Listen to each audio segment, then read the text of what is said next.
DreamWorks Animation has made a name for itself with its epic adventures and wildly creative comedies, and plenty of those films have had their fair share of memorable villains.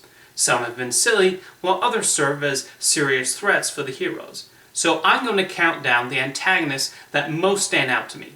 In my opinion, these are the most well-written, most fascinating, and best-performed villains as seen in the movies produced by DreamWorks Animation. One rule though. Because DreamWorks has made a number of sequels and spin-offs, I decided to limit one villain per franchise. I felt that was fair. Now, before I launch into my top 10, I wanted to give a few honorable mentions to villains I seriously considered including on the list. There's Eris from Sinbad Legend of the Seven Seas. She proves to be a cunning match for Sinbad and is largely responsible for the adventure that ensues. The animators gave her a unique way of moving around the screen, and she's definitely a worthy adversary. It also can't hurt having Michelle Pfeiffer do the voice. Next is the Toad from Flushed Away. Part of the fun of this villain is how theatrical he is, and there are multiple humorous interactions with the heroes as well as his henchmen.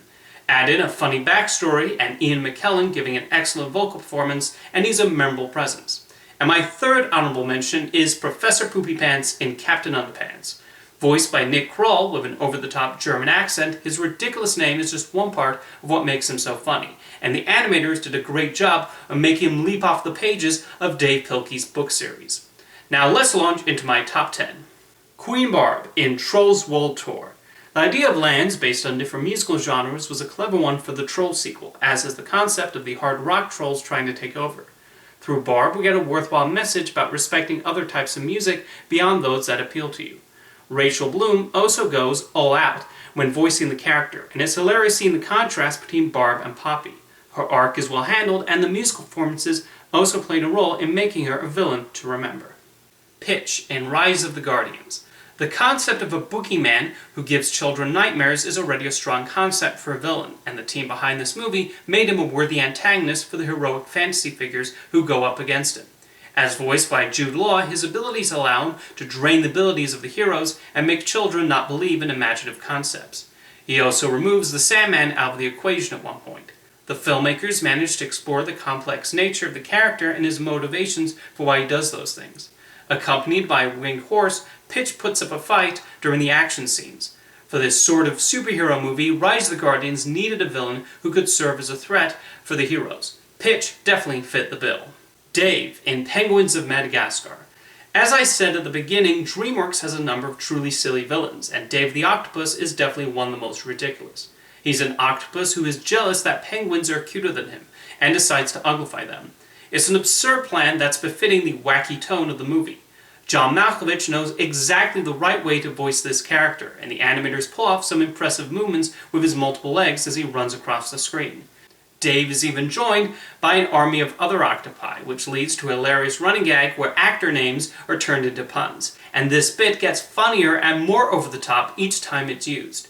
His human disguise leads to a number of inspired moments too, and he proves to be a fun twist on your typical James Bond-style villain. Tzkekel-Kan in The Road to El Dorado. The high priest of the lost city of El Dorado, Tzkekel-Kan is quite conniving as he manipulates the people and tries to keep them to a level he deems sufficient. Thus, it becomes satisfying when Miguel and Tulio show up to disrupt his way of working. There are some funny interactions between him and those two Spaniards, and it's obvious that even the chief is tired of him. However, there's a serious and diabolical side there, and one of the most memorable moments comes when he creates a stone jaguar to go after the heroes. Amand DeSanti also digs into the role with relish. His comeuppance works too, and the city definitely got a lot brighter and joyful without him there spoiling the fun. Plus, less human sacrifices. That's also good. Victor Quartermain in Wallace and Gromit: The Curse of the Were-Rabbit.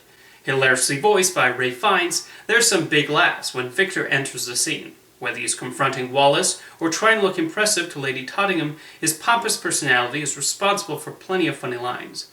Fiennes completely understands the nature of this character, and his design is humorous even when he's just standing there. His obsession at catching the were-rabbit eating all the town vegetables cleverly unravels through the course of the story, especially when he finds out it's really Wallace.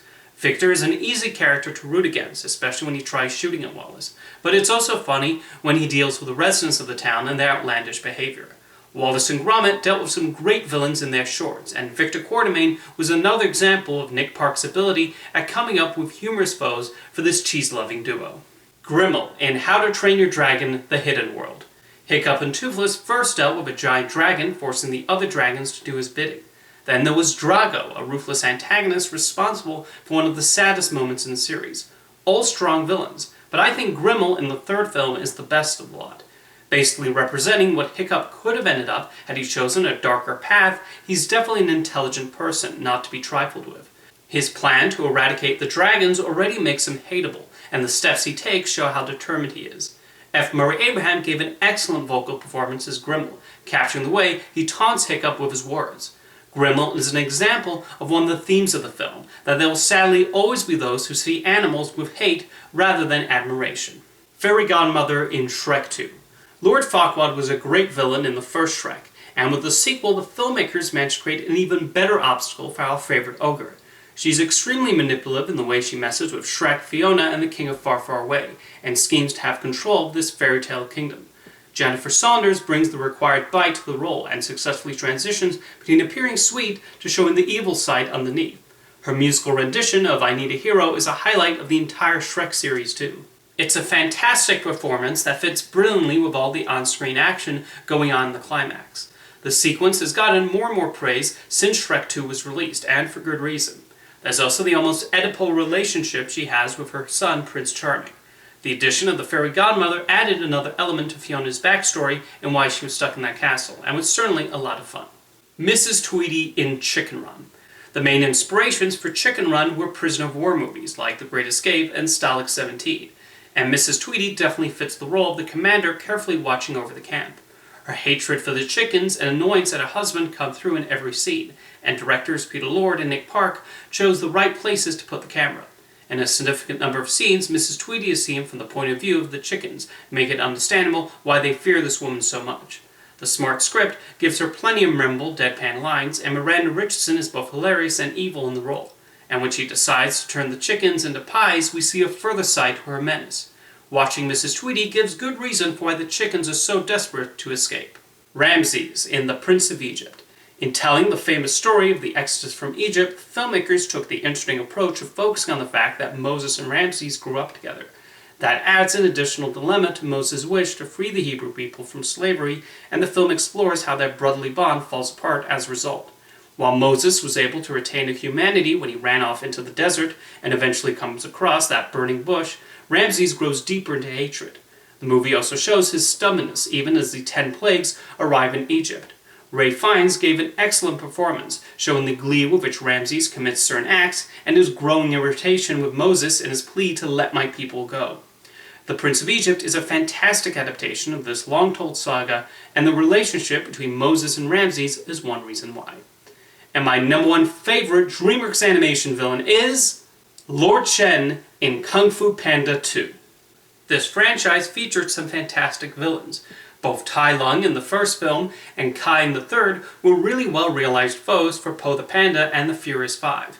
However, when deciding who to put on this list, Lord Shen was actually the first DreamWorks villain that came to mind.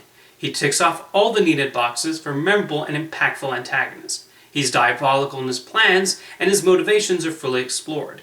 He's definitely someone you root against while also having his humorous moments. He provides the needed stakes and does not make things easy for the heroes. The scenes between Shen and Po are exceptionally well written, directed, and performed.